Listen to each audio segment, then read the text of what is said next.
Hello, my fellow immigrants. We are here again, the Immigrant Boss Show. Bravo! Woohoo! Guys, you don't know, we have an amazing story to tell you today with Santiago Lasprilla. He is the owner of Seven Tables Restaurant, which is an amazing restaurant in Hollywood. And his story is so great because he was really challenged to get into the United States. And I have Georgie here as well to bring us some tips and tricks about financing, how to get a loan to develop your own business. So this is the Immigrant Boss Show, guys. We are live, and I'm very pleased to have you with us here right now. Thank you. Bravo! Thank you. Santiago, oh my gosh. Beleza. What a story. Beleza. Did I speak your last name right? Perfect. Lasprilla? Lasprilla. Perfect. Yeah. And now we have here George Reyes, right? Correct. LatinCredits.com. Correct. LatinCredits.com. So guys, Right. so if you please follow those guys, it's important for us to support our immigrant businesses. And this is the idea. If you're following us right now, let me tell you this. The Immigrant Boss Show is a show to inspire other immigrants, to share, our struggles, our pains, and some tricks and tips, some ways, some different ways for you to be successful in the United States. And here we have an amazing story here from Santiago. Santiago, thank you so much to have you here, man. No, it's a pleasure. Thank you so much for inviting me over. Appreciate it. So I don't know if you know, but Santiago have an amazing story, and I have been traveling different countries as well in Europe, and have a very cool stories to share from Europe. But let's start to come back a little bit. Back in life. Right now, he is the owner of how many restaurants, Santiago? Two. Two. We have two. We have two more in project, and I'm building another one in Hollywood as well. So probably I would say three on the way. That's right. But And then, if you don't know, this story is very interesting because he was even homeless in the United States. And I can tell you that I have one homeless day in France when I was leaving France, but it was only one day. One day. For him, it was 3 months. Good for you. Yeah, 3 amazing months Yes. in the middle of the summer. Yeah, and then Exactly. by homeless, he rebounded into the ownership of several restaurants and as a millionaire in the United States. So it's an amazing story. So, Santiago, from Colombia, right? Colombia, Boyacá. Amazing. You mentioned that there's a small city in Colombia, correct? Sogamoso, Boyacá, 2 hours north up, 2.5 hours north from Bogota. Okay. Very amazing people, very humble countryside. Everybody knows each other. Like in Brazil, a small town, everybody knows each other. I'm from a kind of big city in Brazil, but my family, came from a small city, Pueblo? How do you say this in Pueblo? Town. Small town, small Pueblito. pueblo, a small pueblito. La tierrita. Yeah. There. And you, George, you are from a big city, right? Not a Caracas. small pueblo. Caracas. No. Yeah. Mm-hmm. So, no, I live in a big city. That's right. We discussed that the last time. Yeah, remember? sure, Yeah. We have a very good time the last time here. And you're telling me that your father was a restaurant owner, but you were we have a very humble and poor life. Back then, right? My father was always into restaurants, basically going into one of another one. Never had the success, never had the organization, never had I would say the perfect mind to run a restaurant number wise, but he always had the heart. He always he's a very simple guy, very friendly, very nice with the community, and of course Very humble. Your father very is humble. very Human. You still see my father in the restaurants. This guy is with ripped jeans, no shirt, and saying hi to everybody. I have a few pictures I'm going to show you. Yeah. How he looks in the real life, in the everyday life. And everybody loves him because of that. No? So he was always very humble. But he was never had the success in restaurants. So probably that's that I learned from him not to do the And fucked ups. if you are here in the United States and if you never had a life in those countries, right, that have very, very small cities. Yeah. You know, there's very, very small restaurants. Like sometimes a restaurant that only have like 3-4 people on the tables, right? Yeah, Not big restaurants like that we have here. And of course, some of those Different restaurants that mentality. doesn't, like, you be a restaurant owner does not mean that you're gonna have a wealthy life, I know. correct? And it's your case there. And you mentioned to me that 8 years old, you start Basically, working. start working, Yeah. having all the passion to get by, having all the necessity to say why my friends, which were in a very, I would say, very stable economic situation, and not me. I was like, why I don't have this, why I don't dress like that, why I don't eat like this, why I don't go out like them. And it wasn't like a that you are like very selfish. It's not like you have this ego, or you have some kind of like resellers with them. You just want to be like them, and thanks to seeing that type of life, I want to be like them, but I don't want to be like them. I want to be better than them. You know what I mean? I had a lot of friends back in Sogamoso where everybody was very. It's a party city. Basically, a lot of people go by on the weekends partying. Oh, okay. And there's a lot very happy group of people. They were like parties in their houses, in their Like a secondary home, like people has a home in a big city, yeah, have a secondary home there. absolutely. They have That's in the mountains, right? It's like pretty much. It's a countryside. I would say, I don't know how to say it, but it's a small town. Yeah. Where all there was a lot of people with money from Bogota and places around. They have the cities, their towns, their houses there.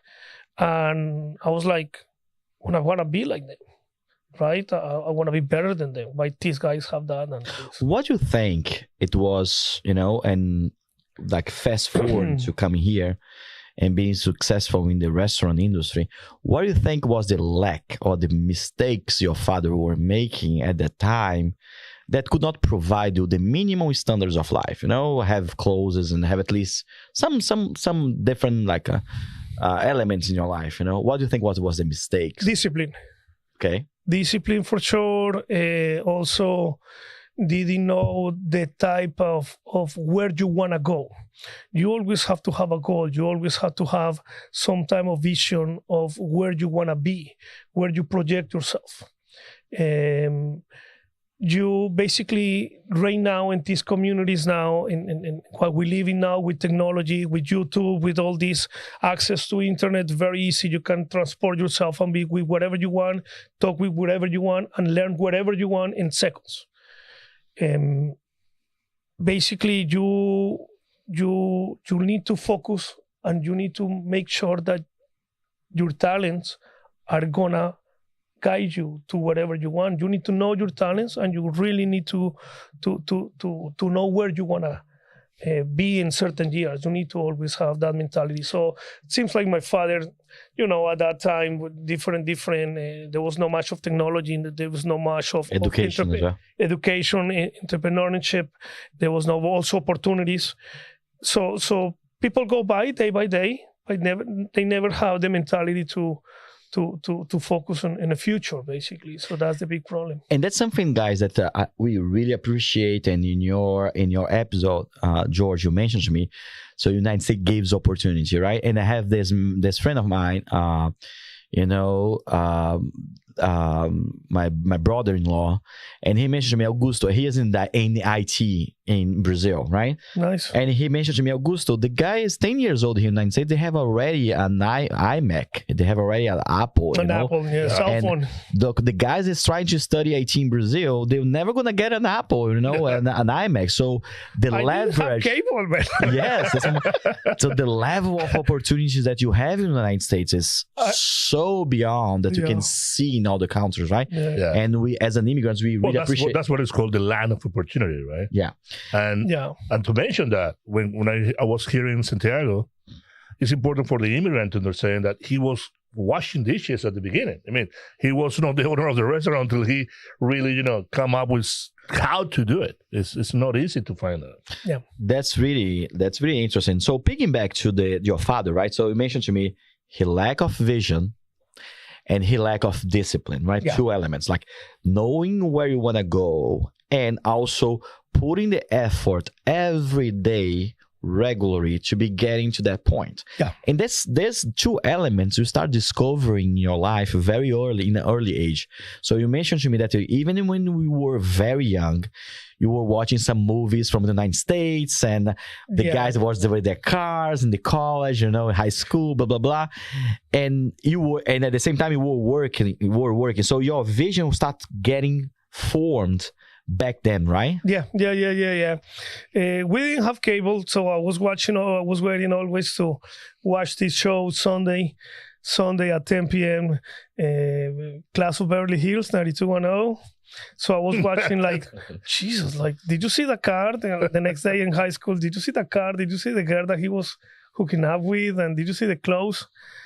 All that stuff started shaping the mentality, and that was the beginning of rock music in Colombia. And I was a big fan of Aerosmith and stuff. So I was always thinking, wow, United States, you know what I mean? And I was always very into sports. And I was like, wow, how these people live, man. And look where we are, let's change the channel. Somebody had to get up off the bed and change the channel on the TV. But no, here everything was so easy. So I was always thinking, why not me? You know what I mean? I always like it. I always like everything around. I was watching the flag. I was seeing the flag, and I was watching things and start reading it a little bit. And that's very, very common. It's a beautiful flag, Yeah. It's a beautiful flag. And that's very interesting because it's very, very common on a lot of people that came to the United States, like immigrants.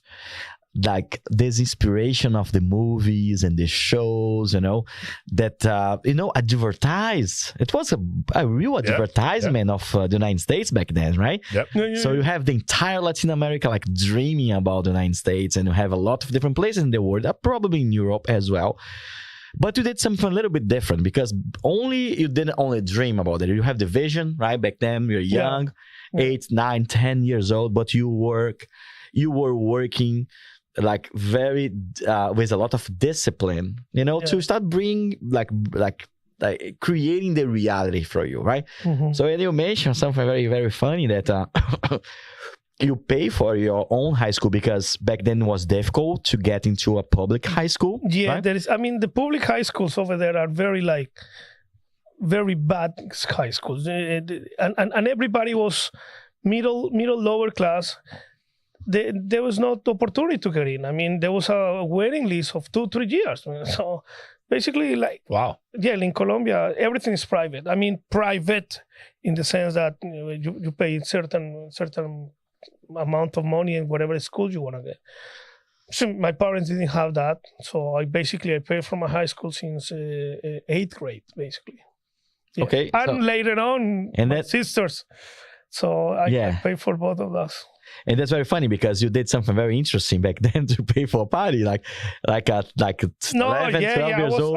I was working. Actually, I was working my ass off. My friends used to come wherever we have certain clubs back in Sogamoso where I was working as a server. So my very good friends, I remember they used to wait for me when the club was closing and I was going to the parties. They used to come and pick me up at midnight, 1-2 a.m., dressing horrible with my uniform, but going to the parties with them. They used to come and pick me up. So I was inventing these little things. Later, I create bingos and movie TV and movie entrance in the theaters. Like doing the entrepreneurship. Yeah. Going on and on. And that's very interesting because we can see like two different patterns, right? Some people, they have been inspired by their parents or, family members. Oh, I was inspired by my father. Yeah. So don't do all the fucked ups. Yeah, I was inspired by him. But that's a good thing. Yeah. You mentioned to me a word that made you start doing the steps. What was? Yeah, hungry. Hungry. Yeah. Hunger. So it was by necessity. Yeah, sometimes that you were doing stuff as well, right? Food to eat. And when I mean necessity was like you have a dream, and to accomplish and to bring back this dream, which is what we're using the clothes that you have in the movies, and eventually, and of course, back then we were not trying to move to the United States, but to get a little bit of more close life, you need to work your ass off. Yeah. And say like, fuck up, I'm gonna be working, I'm gonna be doing what is necessary for me to get this level of life, right? Yeah, that's true. Tell me a little bit more how it was, since then. And, you have, before he came to the United States, he went to Europe, and that's a very, very interesting story that you have to mention. Tell me a little bit more about it. How, how Europe I like the and word why. Use, interesting. It's more than interesting. It's more like like a movie. Yes. Like he have been living a movie story, right? So tell me. Like everybody, I applied for the American embassy to get a visa to come to the United States, and of course they denied it to me 3 times. The last time that I went there, the lady told me, "But look, there is more countries than the United States. Why the United States?" Well, I like Mickey Mouse, you know what I mean? What about that? You know what I mean? What's wrong? I like Beverly Hills. But go somewhere else. Like, okay, well, I'm gonna check it out. Okay. So at that time they didn't have the country didn't have any problem. There was an agreement between Spain and Colombia. You can travel there just with your passport. Okay. So of course, first thing I did, let's go to Europe. What else can we do? Went to Spain. And it was like searching a better life, right? It was searching opportunities, right? It was always trying to fit in the right place. It was always like I was always visioning myself to where can I make this? Where can I have this life? Where can I send? Where can I make that money to send it to my family? Always thinking on that. That's the priority.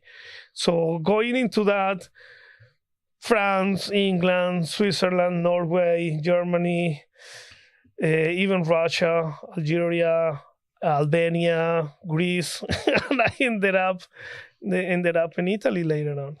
And you were very young when you moved to Spain, right? Yeah, I was young. I was in my 15s, 16s, 17s. Yeah, and George told me, what was the expression told me for someone like with that age to be traveling alone in Europe, George. What was the expression? That could be number one. It's like you're seeing a kid, right, traveling alone.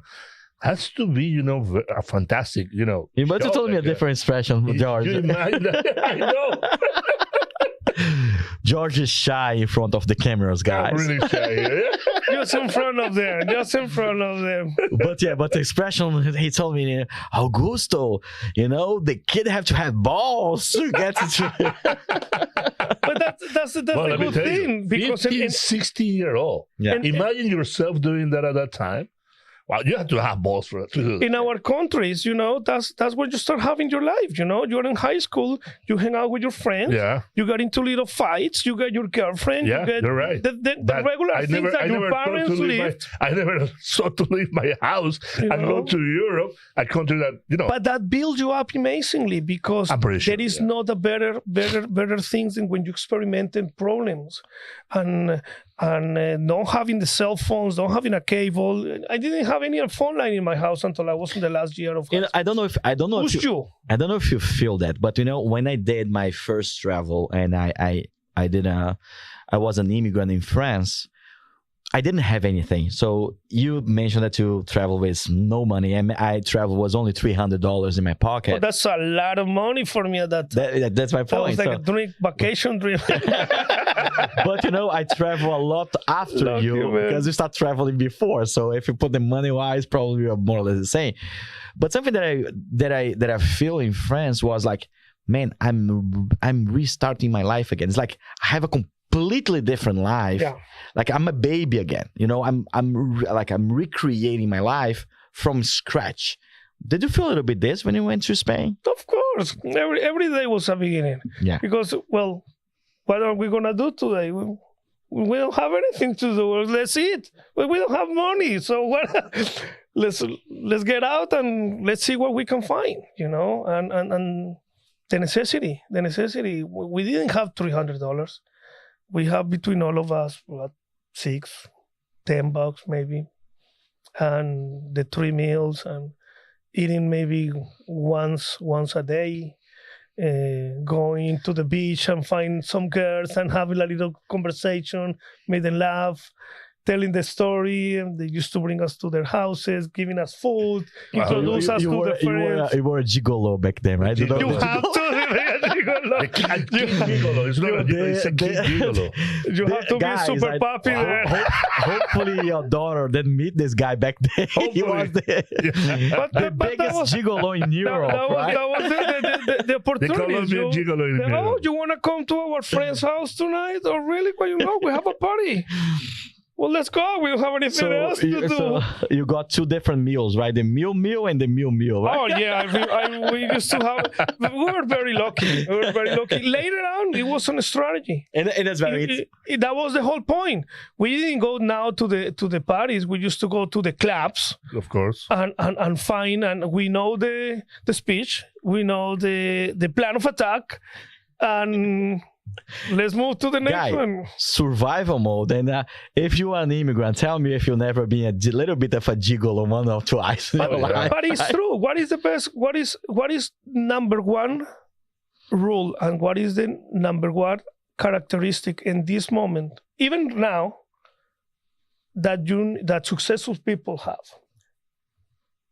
And we had it at that time, and it's been always like that, and nobody know until now. Relationship is the number one resource and number one opportunity, number one way to be successful in relationships. How many? And what is the best relationship that you get? Partying, drinking, dancing, everybody's happy. Like, woo! You want to come with me? Yeah, let's go, let's dance. That's the best part. Let me ask you this very, very important question, Santiago. How many flags you have in your account in terms of girls? Well, I don't remember that.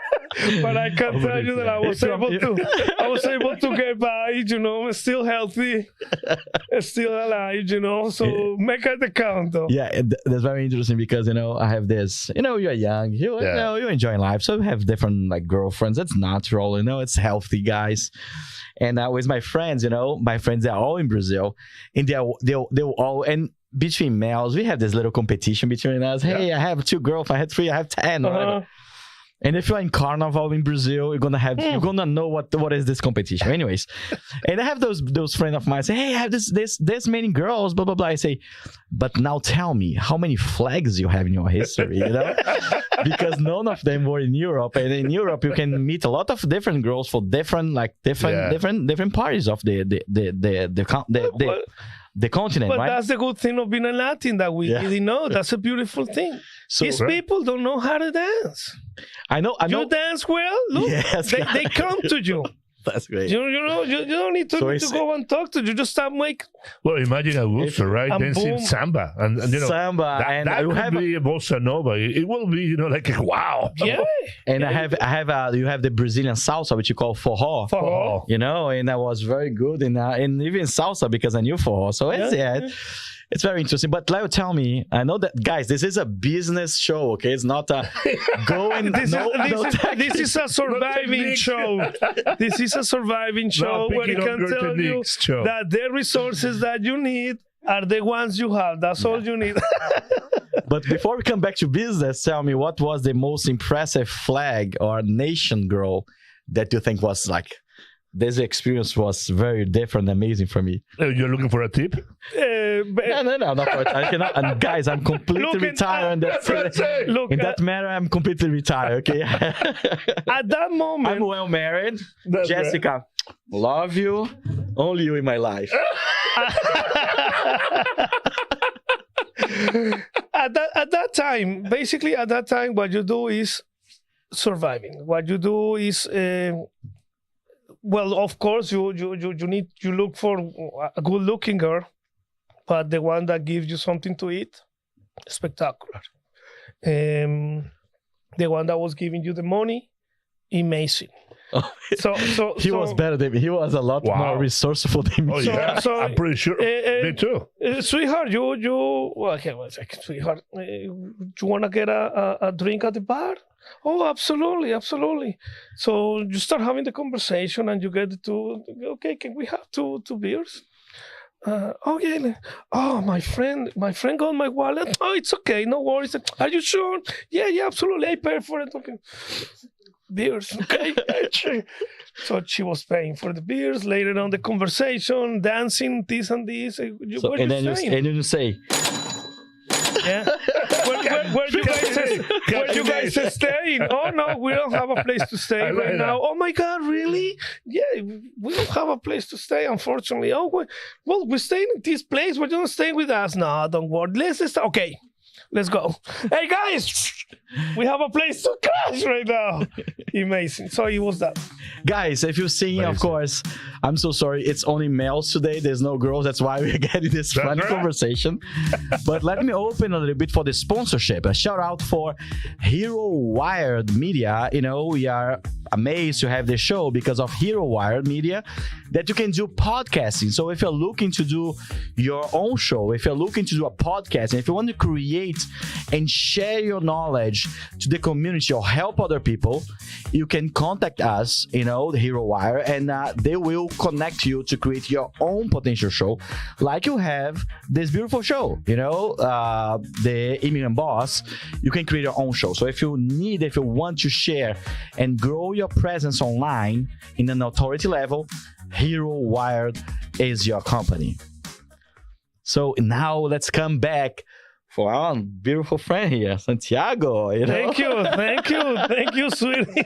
Imagine when you go to the restaurant, right? Wow, you're going to love the place. How would you know the owner, right? Yeah, that's pretty cool.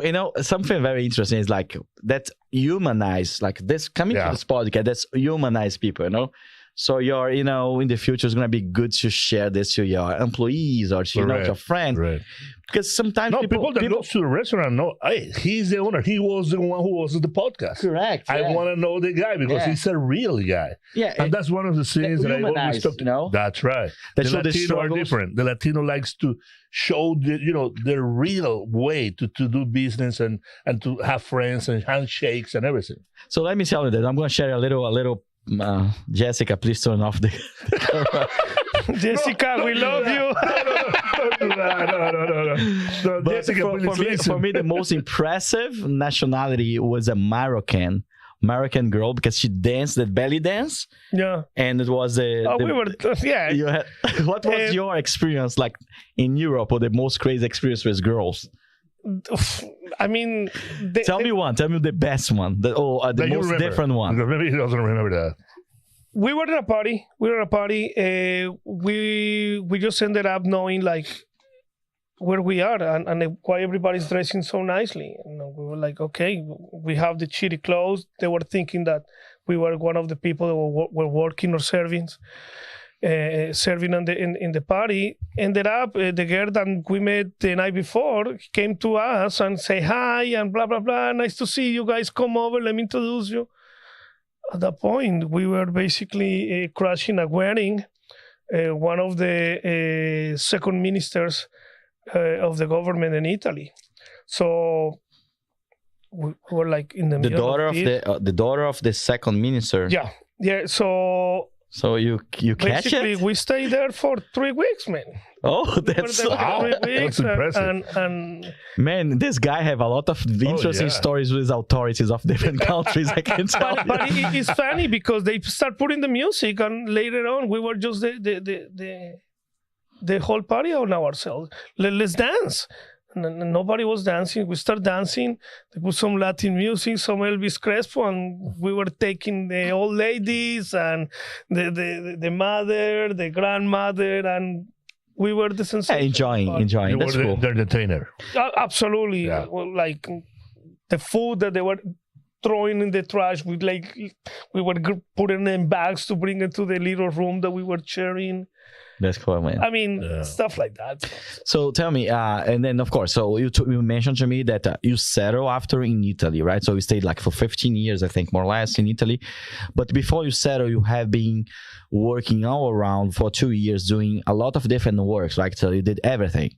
So you mentioned that you even were a painting, so I could hire you as my painter here. Listen, I did the whole thing: painting, electrician, plumbing, stripper, bouncer. Oh my gosh! Hitman. I knew it. Hitman. I was everything. I was everything. And one point, honestly, I was always, you know what? Didn't have anything to do, nothing to eat, and okay. The stripper thing is one of the easiest money to make, right? Tell me. It's easy, but at the same time, not many people can handle it. You know what I mean? Because moral thing is, Yeah. fuck it. I was doing it. You know what I mean? I was just like, how much can we get tonight? Okay, let's done a little bit more. Let's push it a little bit more so they tip us more. Pay better than painting, right? Definitely. I was doing it for probably 8 months, man. Okay. And I was in a better shape then, and so yeah, it was very profitable. That's funny. So again, guys, so he is a very successful manager and owner of different restaurants in the United States, and now is the portion of the segment that's very interesting because it's related to this. It was his life in Italy. His life in Italy put him back, and put him in deep into the restaurant or into the food industry, and that's a very, very important story. So let's go to the second segment. Tell me, so you settle, you say you explore all the countries and say, man, Italy was Florence, right? Tell me Florence, a little more. Yeah. Very stable, very easy life. Over there, basically, you have a good job, you get by. You don't have, everybody has the same kind of like economic level, middle class. When you find somebody that kind of like wealthy, it's because it's very wealthy. I'm not saying wealthy here, wealthy in land, wealthy in clothes, wealthy in different level. Everybody gets by. A lot of immigrants like me, people from Albania, a lot of Greeks, a lot of Latins. But there was always like this difference in Europe and Italy. If you don't speak the language, you don't get by. You know what I mean? You cannot move on. Here is different. Yes. And that's one of the amazing things we have here. So it pushes you to learn the language, get better girls, better opportunities. And that shaped me when I came to And how did you realize? So how it happened for you to say, I want to settle now? It was a love story. It was a business opportunity. It was an employment opportunity. Or it was like, I don't know, the place itself. Mm-hmm. What made you stay? Because you were like all over the place, right? So you didn't have any place. Well, yeah. And you say, man, now I want to, I want to root a little bit myself. What made you to make the decision to stay in Italy?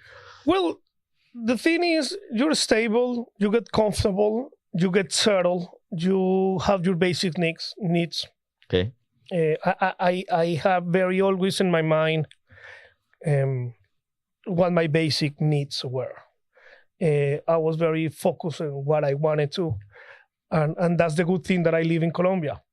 Sometimes we didn't have electricity for a month. Okay. Sometimes we didn't have water for a couple of days. We were washing ourselves from the water from the backup of the toilet. Sometimes we were asking neighbors to give us water. Sometimes we didn't have any food.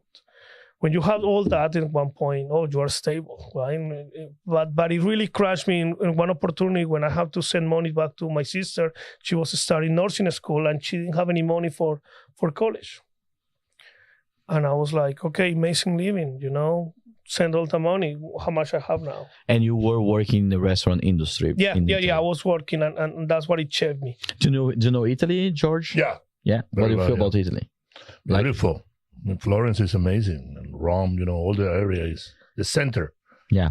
I lived in Italy for 3 months, and there is 2 things that I get from there, and I will pick back to your story because it's very interesting. So one of the things is, I remember going to that came to me very strongly, that type of habits that they have. I went to the beach. The guys put their umbrella, their sun umbrella there. And they leave this umbrella for the entire summer season, and they know the space of the family in the beach, and it's very family-oriented country, right? So it's extremely family-oriented country. And my grandfather was Italian, and I am also Italian. I have citizenship.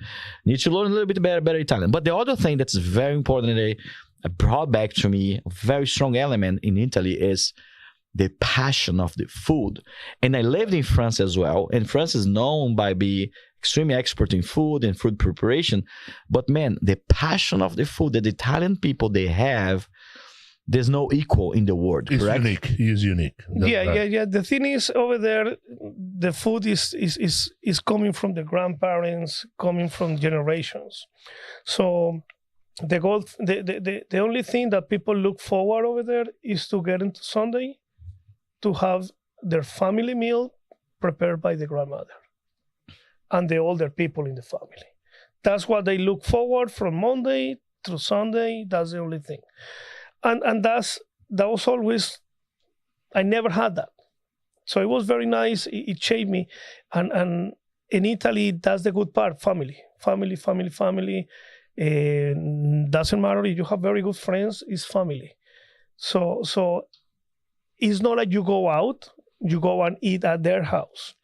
And the good places in Italy, if you compare it to the United States, the best places are the smaller ones, the simple, the most rustic ones. In Italy, they call it trattorias. The small, little, very old places, smelling mud and smelling humid, but they sell the best food. And that food, you compare it, and you're like, wow, this is like a restaurant type of food. And that's what they have. So when you go out over there with your family, it's because it's something amazing, something like a very good thing happened in the family. That's when you go out. And you were working for a traditional family-owned Italian restaurant. The owner was Italian, right? Yeah. And you mentioned to me a little bit how they take care and how they shaped you to what you are right now. How do you appreciate the food, and how do you do in your own restaurant? Yeah. Tell me a little bit more about it. Because over there, you get your rewards, you get your fame from mouth to mouth. It's not like, let's check into Google, let's check into reviews, Yelp, reviews. No, it's a mouth to mouth thing. You work, the best restaurants over there are 50, 60, 80 years old. And they have the pictures of the grandfather later on, all the generations. Those are the good restaurants there. And that's very interesting because the clients are the father that brings to the kids, that brings to the grandkids. Yeah. So have the family pass on in terms of the clientele. And, right? and they're very and open. Fuck Yelp on this matter, right? they really open to teach you. I mean, they welcome everybody. That's what they call the Italians, the Latin community in Europe, because they welcome you. Oh, I want to learn that gnocchi gorgonzola. Let me show you. Okay, let's do it. They're proud of their recipes. And that's when you start building.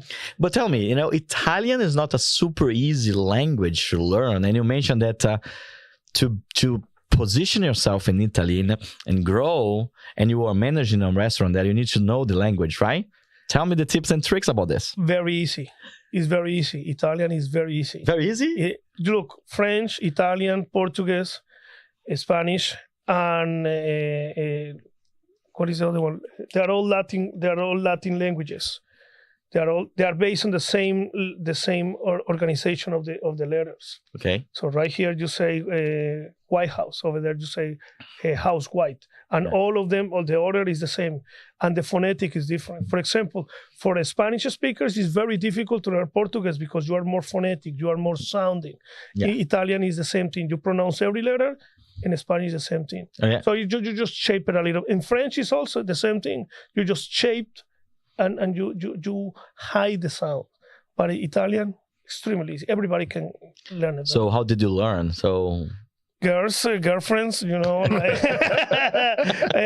parties. We are always coming back to this the show always. Today, right? Guys, girls, if you know, if my beautiful audience, if you know girls, immigrant girls, successful that can participate with us, that's a good so idea. You don't do this type of show anymore. Look, if you want to learn a language, I told you guys, if you want to learn a language, find a girlfriend from that country.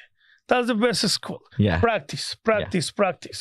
And in these countries, they really push you. They really help you, to learn the language. It's not like, and Europeans, they are not like Latins. When you say, when they make fun of you, when you say chicken instead of kitchen, we are like, oh, he fucked it up. No, they teach you. You know what I mean? They don't make fun of you. They teach you. And that's the good part, We are different here. That's cool to see this. And so guys, something that I see a lot, is people, and there's a very good trick, he had this same story. Of course, when you are married and you move and you immigrate in a family, that's not applicable to you. But if you are single, if you are moving to different countries and immigrating in different countries, a lot of people, they try to get into their comfort zone. They stay in their comfort zone. They start getting like connections and relationship only with their own peers, right? With their own country people and blah, blah, blah. Yeah. So they never get the opportunity to experience the real immigrant life, which is sharing and connecting with different types of nationalities and even the nationalities that you are in the country, correct? So there is nothing wrong with it, There is like a lot of people that I follow. There is nothing wrong with being comfortable in your own skin and being comfortable in your position. There is just like whatever your goal is, whatever your mission is. If you're there, of course, you tend to be very steady. Sometimes you it's like you get tired. You get tired of everything. You get tired of having a good life and having the same things every day. It's just that for people like me, that I've been in the best places, I've been in the worst places. I've been with a lot of money, and I've been with nothing on me. And there is better sensation, and it's a better Santiago when I have money on me. Yeah. There is problems in everything. Yes. You have the same problems. You think that just because you have a little bit of money, you are not going to have problems? No. The more success that you have, the more problems you have. It's just that basically you need to keep following what you want, and it's better to have those problems when you have money in you. But having experienced this and going outside the comfort zone, get you some tools as well, right? Learning the language of the country, of course, gave you a little bit more opportunities. Yeah, of course. You always. It's normal. A person that have a second language on them has a higher IQ. We know that. You expose yourself to a different thing, in a different world. You always are going to have a more chance to success. That's what I always teach. And I have a lot of friends here that Colombians as well, that they don't teach their kids Spanish. ¿Quieres una soda? The kid look at the parents like, and I was like, what, he doesn't? No, because of his school, and he's very ashamed that he's going to learn. You know that you are just creating a problem for him in the future, right? Because by the 2030 or 2040, Jorge knows that it has to, in every single family, there has to be a second language, no matter what. And I respect that, and I have my things to think on that, but that's what Europe has. They are very proud of where they're coming from. Over there, a person that speaks 3 languages is just a regular person. A person that speaks 5, 6 languages, oh, let's get this guy, you know? And I feel like you have a little accent on you. Oh, yeah, my grandmother is German, and my father is French. And suddenly she dated a guy that is from Switzerland. So this guy already speaks 4 languages, you know, and they're proud of it. But we don't. Here in San Immigrants, we don't. And that's the thing. Wherever you want to be, the more you learn, the more you grow. You see, that's a good point that he's talking about that, especially for the immigrants that arrive here to the United States. How important it is to get the English, no matter what you do with an accent, but you have to speak and understand and have a conversation with the people, especially if you're looking for a job. No matter what it's a boss boy or whatever in a restaurant, you have to know how to get things done here. Yeah, the door's open, sure. Like everything open. No, and they open more. And you know something that's very interesting, because you have to put yourself out of comfort zone. It's painful to learn a language. I can tell you, it's painful. It's not easy. Yeah, well, not for me. For him, it's easy. For us, it's difficult. I understand. But even for him, I'm pretty sure that I remember one day that I was in France and I have this connection with this girl. We could not communicate, man. And I like to communicate. I like to express my feelings, right? So, and I was trying, man, like it was a horrible experience. And here, let me tell you, here in the United States, when I came, I didn't speak in English. That was very poor English, like school, little teaching English. Could not understand people.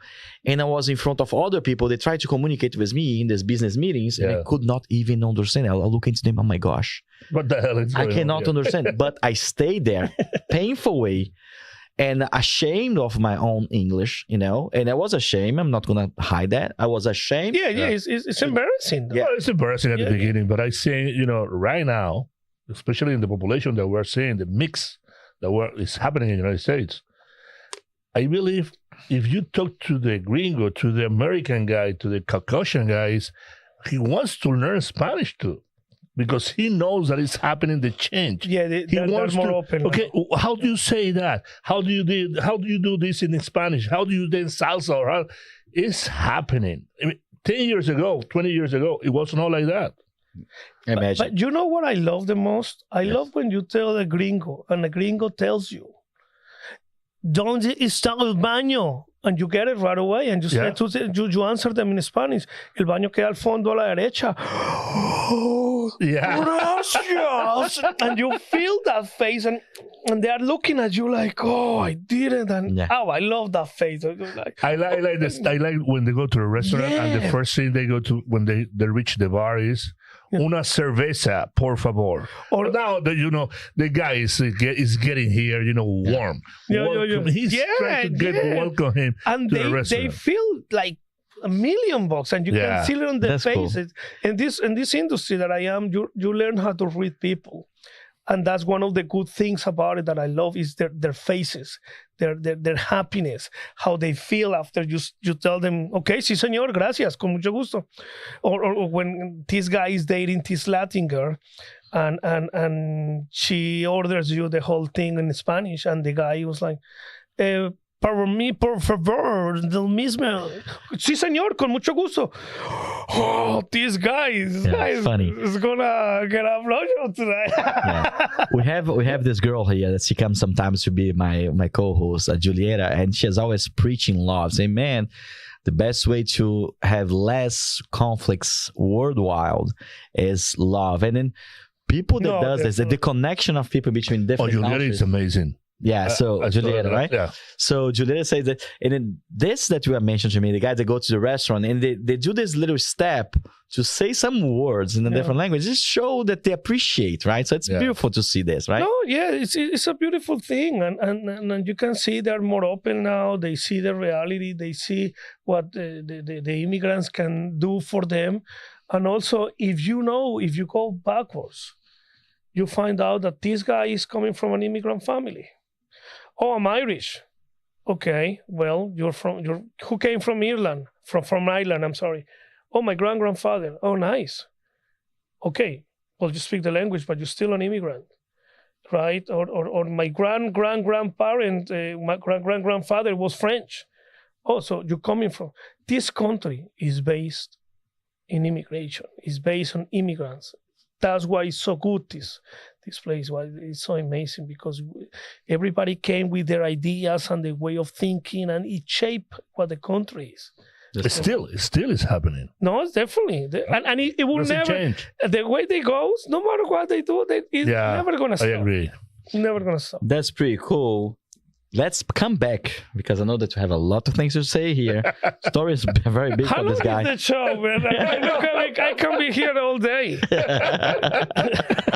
Let's order some 7 tables, ceviche food. That's what you have to do. So I would need to fast forward a little bit. So he have this beautiful life in Italy, and settle. And you have been like still dreaming to the United States. And then you decide to go to the United States through a scholarship. And tell me a little bit more this phase, and how did you approach, and how did you got your visa? Because it's a very funny story back then, right? Yeah. So tell me. So at that time, you were able to reserve your ticket and just put in a little bit of money down. And I remember that I sent all that money to my sister to pay for the school. And when I was going to pay, it seems like I have a little time frame to pay the balance. And I didn't have the money, man. So I was like, oh, well, how can I get there now? Let's find a better way to get to the United States. And he lost his ticket, right? So he could not even come to... I lost the part of the money, basically. I lost the flight. So I was like, okay, so let's go somewhere else. Let's go in a different direction. So somehow I ended up in Panama. It was a cheaper ticket. Easy to get by, and they were speaking Spanish. So, okay, let's go to Panama. I get to Panama. I stayed there for 5 days, and I found a way to go to Costa Rica. So I walk. I walk. When you say walk. By foot. Walking. Caminando. Caminando. From Panama to Costa Rica. Wow. To Costa Rica, to... How long it was the walk? Nicaragua. How long it was the walk? 2-3 days. 3 days walk. That's amazing. Okay, that's cool. Panama, Costa Rica, Honduras, Nicaragua, Honduras, Guatemala. So I walk through all these places, same way, meeting people, know the strategy, know how to get by. And with that, at this time, I was only with one friend. So we passed all those countries. So in Costa Rica, there was a point when you need your visa. So because Costa Rica is the United States, right? It's a territory of the United States. No, at that time, same thing. They didn't have actually, no, in Costa Rica, yes, you can go by with your passport, easy. Okay. But to going from Costa Rica to Nicaragua, okay, you need your visa. Okay. Who needs visa? Let's walk. So amazing. I passed through the border. So you make the mark of the Guinness books of the most illegal immigrant in Latin America, right? He crossed all the countries illegally. Very proud. Yeah. Standing tall there. So guys, you're right to Guatemala. If you're illegal for only one country, we can be proud of you. This guy's like probably 20 different countries. I was illegal in more than 10 countries. Very proud of it. Show me that. And the funny thing is, like, when I was able to go back, I went back. I remember every single place. I have some memory, and also I like to write everything down, like Jorge knows me. So I was able to go by to every single place that I went. It's a different feeling, man. How the hell I did that? You know what I mean? Yeah. But going back, Only to let you know and make this point, because I don't know if it make it clear. So he went when he was very poor, have no resources at all, and after gets to the point that he is right now, successful person, he came back in a different level, right? To experience the other side of their lives in the same countries, and so it was completely different experience, and that's what you mentioned, right? Yeah. So. And then you come to the United States. Come tell me a little bit. Do you want to talk about Guatemala? Or we just don't. I don't know. It depends on how many time you have, guys. Because Well, basically, I got my visa in Guatemala, right? I got my visa in Guatemala, and also in very, how can I say this, intelligent way, at least.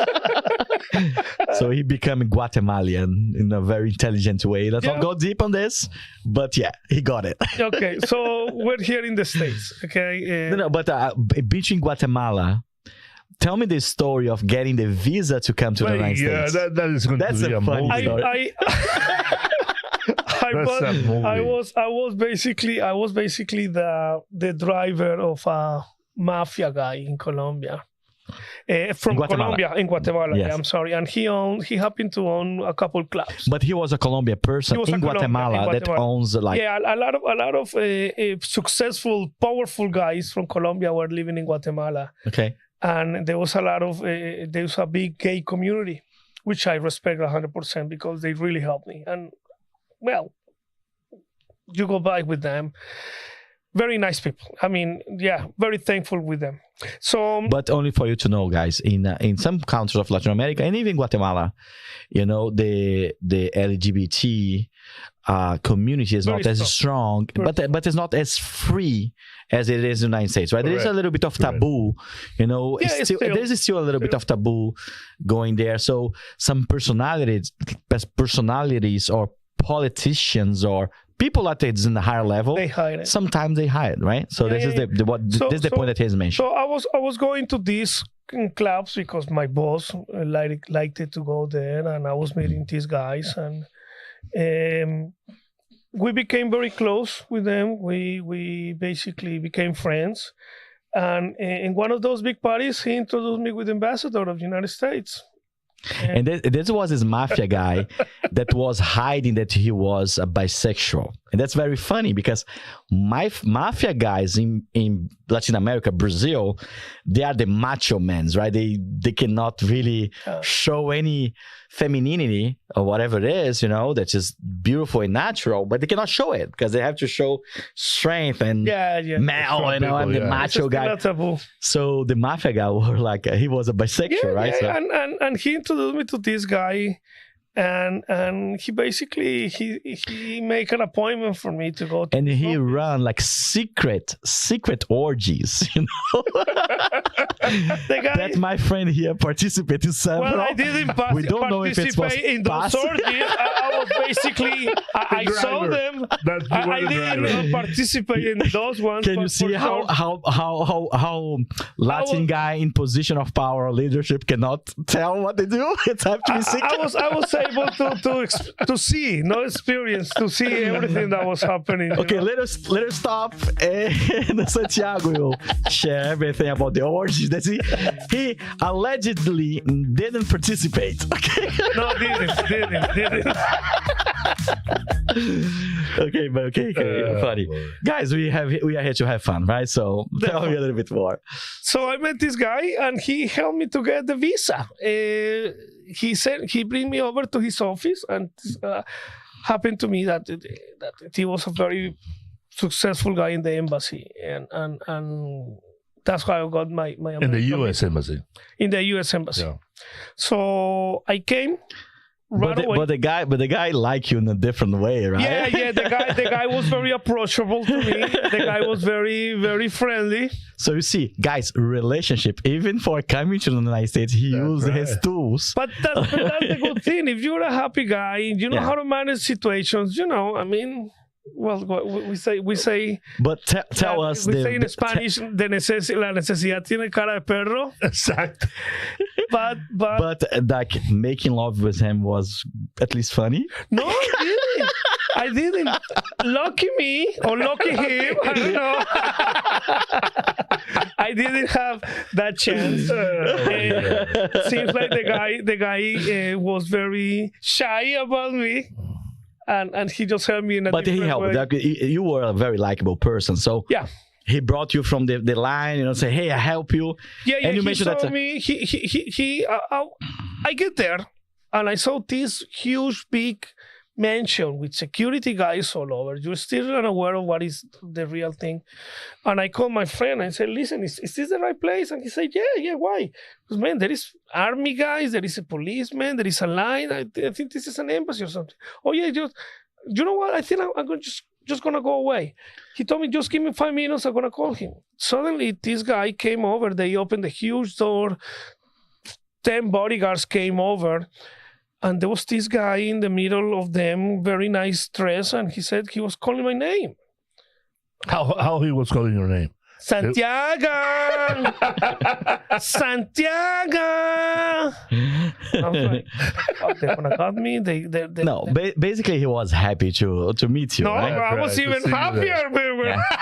And again, even if it was a girl, but you Yeah. see that relationship, and it could be an approachable way, friendship, but the relationship make changes, even the higher level of bureaucracy, right? Because we're talking about coming to the United States and a visa in the United States, and even higher level, we see this. So this, guys, it's important for you guys.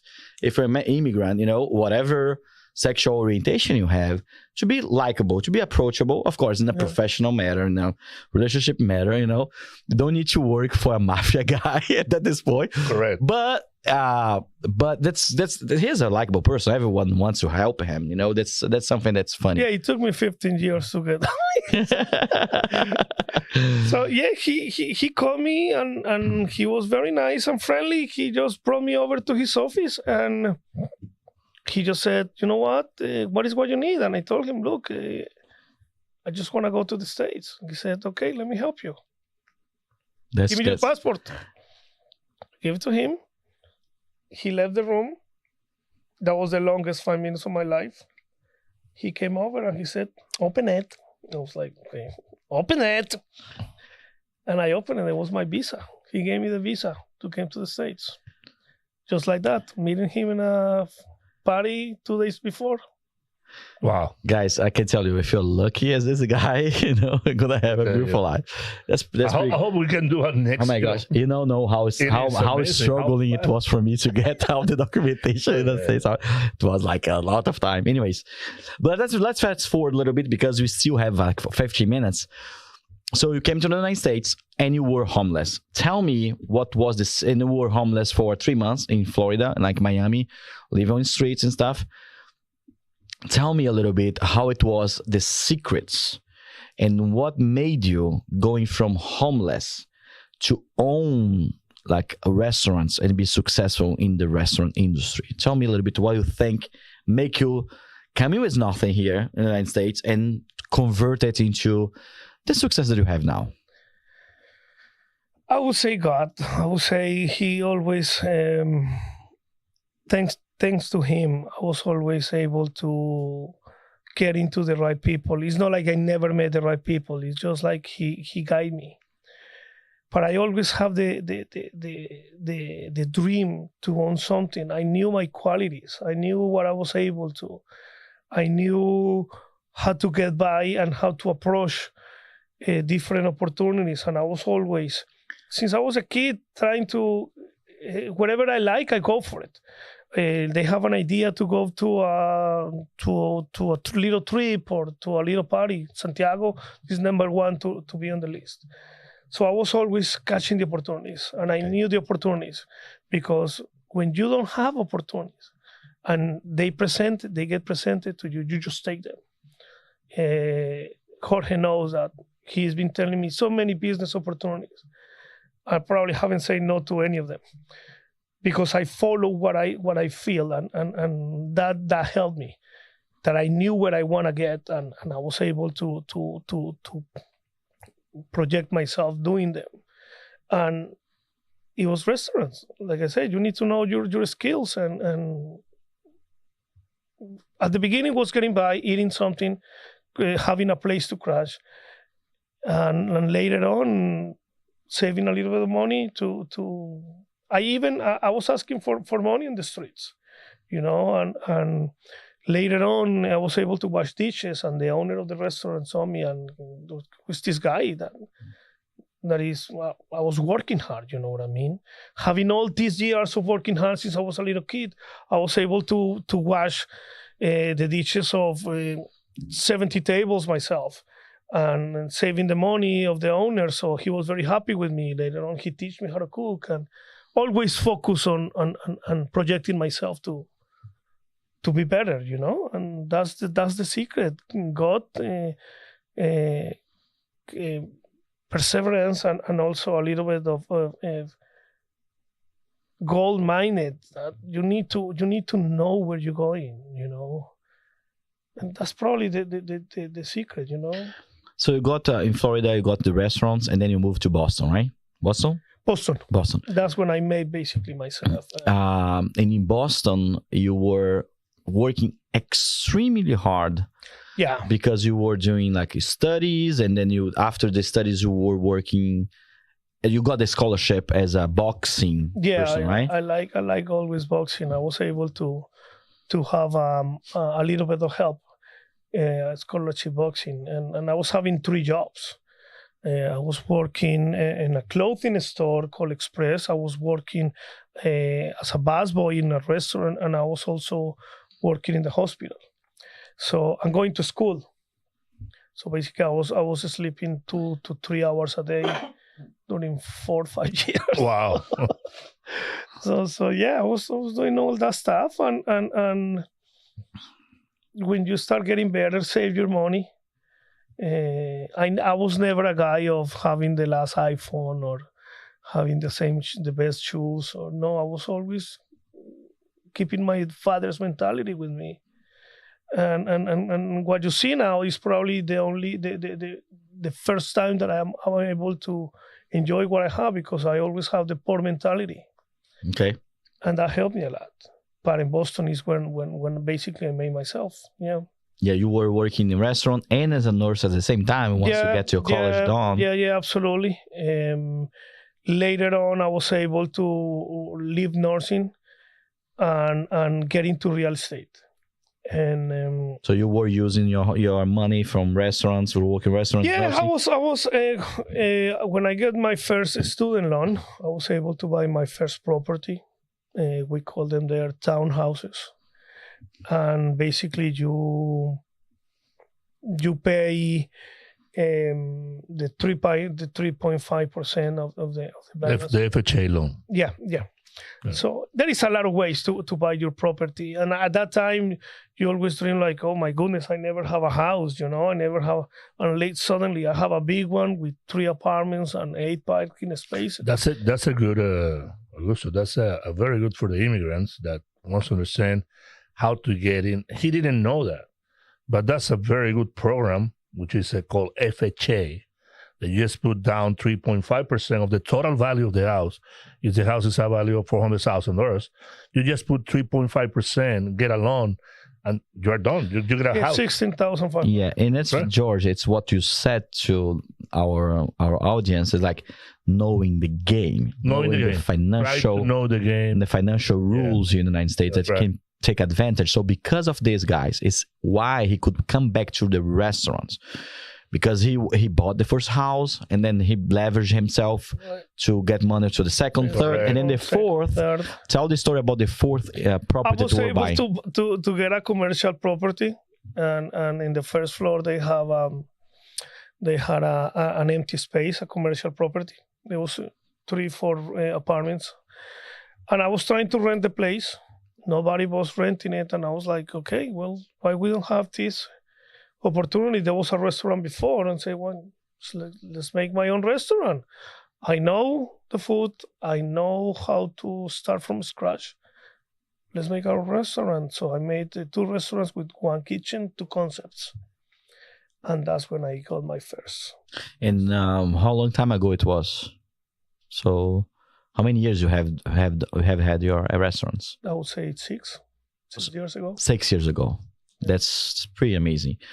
And now you have been in Florida, and you are open in Florida as well, restaurants, right? Yeah, at this point, I have one Peruvian restaurant called Seven Tables on the Beach, on the Hollywood Beach. You have to go there, Augusto. That's amazing, the food there.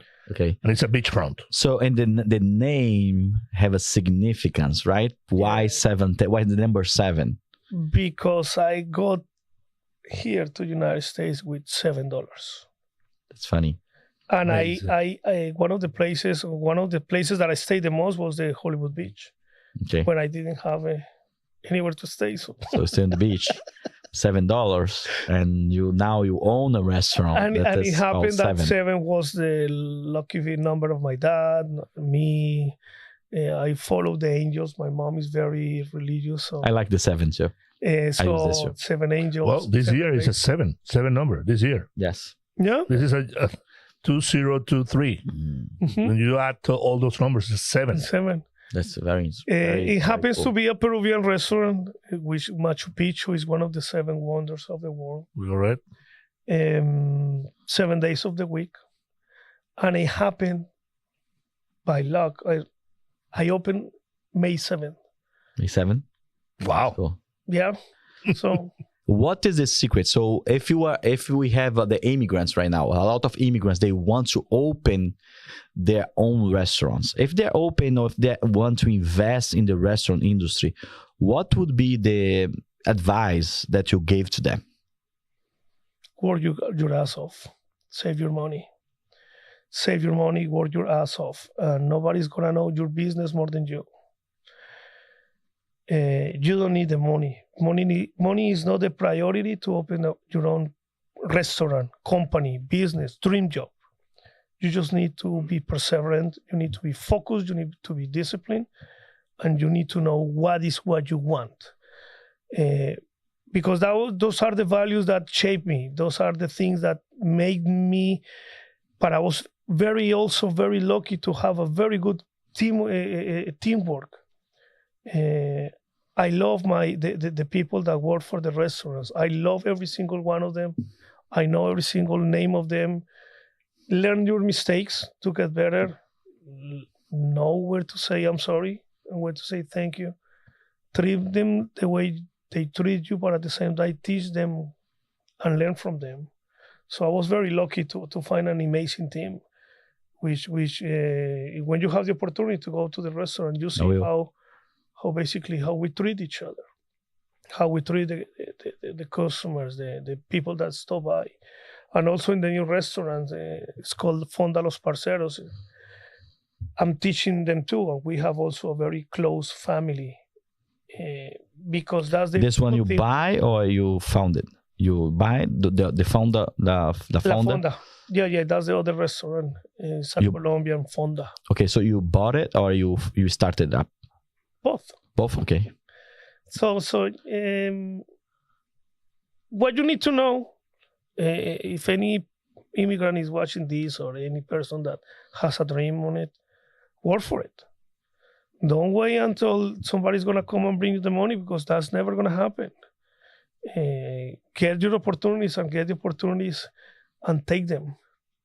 There was an experience because, like I said, I follow all these entrepreneurs. I follow all the rich guys. I follow all the people, the successful people in my industry and also in any industry. Every famous person that I ended up knowing, I follow them and I learn from their mistakes to don't have those mistakes myself. And there was an interview between Bill Gates and a lady, and she was telling him, what was the secret of your success?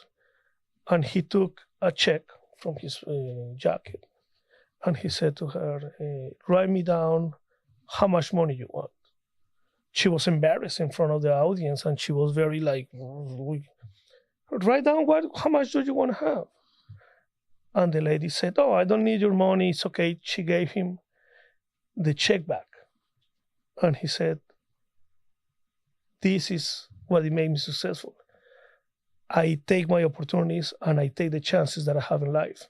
In this moment, you lost the opportunity to be the most richest Personal. person because you lost this opportunity. This check is going back to me. And everybody was in shock. Like, okay, it's just take the chances. That's a good lesson. Yeah. And this woman was like, Give the check back. yeah, give me back my check.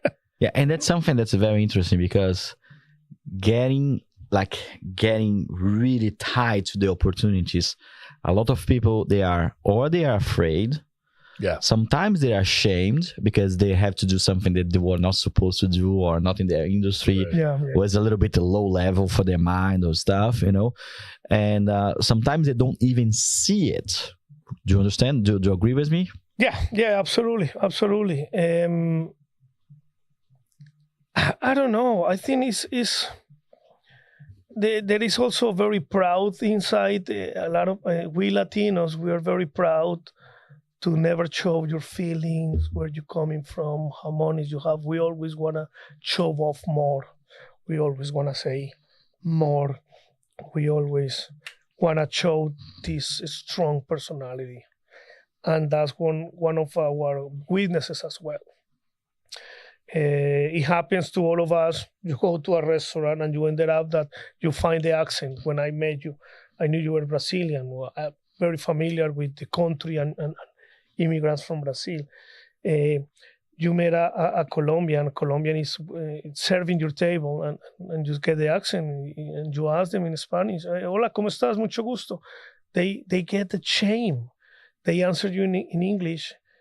I'm like, I'm trying to be friendly. How can I speak to a person in my country in a different language? I think it's funny. I think it's silly. I think it's stupid. I'm not trying to shame you because you're serving me. And that's the other thing. You need to respect people the way that you want to be treated and be nice with everybody. If we're really nice with everybody, we didn't have all these issues we have right now. And the immigrants and the Latin immigrants are very, very ashamed of it. I'm not trying to embarrass you that you don't speak English. I'm just trying to be friendly because how many times we speak in English? Only when we are in a group that doesn't speak? Or here. Or here. We never said a word in Spanish, in English between us. So that's the thing, taking the chances and be respectful for everybody. And don't shame. Look, the best point to know your weaknesses and to learn more about yourself is to know your what you need more training on. Weaknesses. Weaknesses. It's all about that. It's just for you to learn more. If you don't invest in yourself more than what you invest in your job, you are doing nothing with your life. There is this guy that says that if you invest in your job, you're always gonna have a good living. But if you invest in yourself, you're always gonna be richer. That's cool. I think it's Bob Proctor that say that. I don't remember. So education and try to get outside the comfort zone to get more knowledge and understanding yourself. Yeah, it's extremely grow as a important. person. You need to read your books. You need to learn your podcast. What we're doing right now in YouTube. I wish I could have that when I was in high school, man. I will never go to college. I think it was a waste of time. Why? Because what you need to know, what you need to get is your passion, what you want to do. And you only need this right now. Phone number, a cell phone. Cell phone. Yeah, all the technology that's included. I mean, right. you get in YouTube. They were saying that the best school right now is YouTube. You learn everything. But if you're spending your free time watching Netflix and watching movies. And knowing the life of other people is important.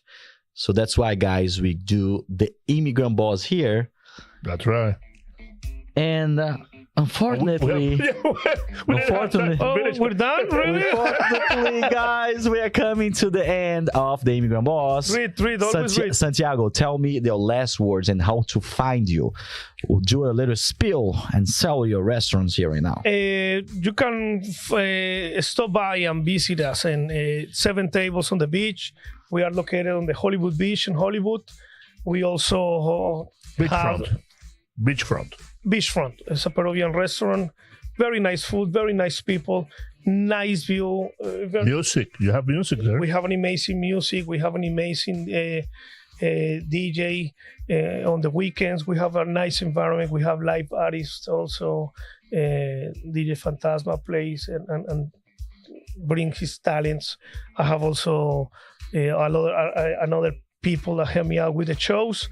But we have a very nice, different experience. Cool. That's a new concept that I have. 7 Tables on the Beach, guys. If you're looking on Google Maps, on Google, 7 Tables on the Beach, Hollywood, you're going to be directed to them. It's easy to find. Yeah, and the other one is Fonda Los Parceros.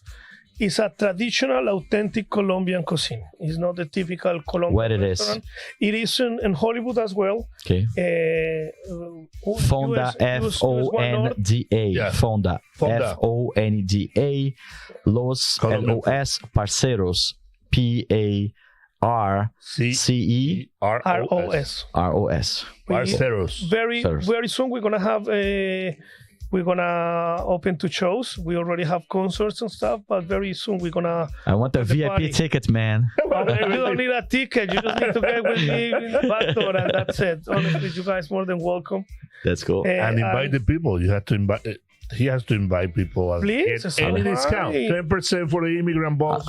Just say the Immigrant Boss. So let's do this. That's a good idea. Great idea. If you said that you saw us in the Immigrant Boss. I give you 10% off, or I can send you a drink, or just mention us. For example, by the way, my sister, if I'm not in 7 Tables, my sister is there. Her name is Tatiana. Tatiana. I would never done anything without her help. Okay. She is my right hand. She does everything. Thanks to her, I'm here. I'm just telling you that. That's cool. Tatiana. As for us in the Immigrant, that you saw us in the Immigrant Boss show, and we give you surprises, even though in the Fonda. Yeah. I'm gonna tell the people that. So come there and say, I have the secret code. This is the Immigrant Boss show. Or you can also say, Gigolo of Europe. No, I'm not funny. That's a joke. Just say Viva Boyacá, okay? This. So you can. George, what is how to find you and what is your last words? LatinCredits.com. We are supporting the Immigrant Boss show. I think it's going to be an amazing year for the Immigrant Boss show. Restaurants like him, more than welcome to help. And everybody in the industry, just get the Latino community to work. Don't worry, you don't have papers. Get to work. Ta-da! So guys, this is the Immigrant Boss. I'm Augusto Alagia. I'm your host, and I'm here with this beautiful mission to help the immigrants in the United States to share this type of inspirational stories, tips and tricks about the immigrant life here in the United States, and show you that everyone has a strong quote of sacrifice. Everyone passes through difficult times here, but we are together, and we can build and we can help the United States to be a better place. Everybody have a story. Everybody, all of us have a story. Let's support the Latino community. That's the idea. That's great. So, and that's it, guys. The Immigrant Boss Show.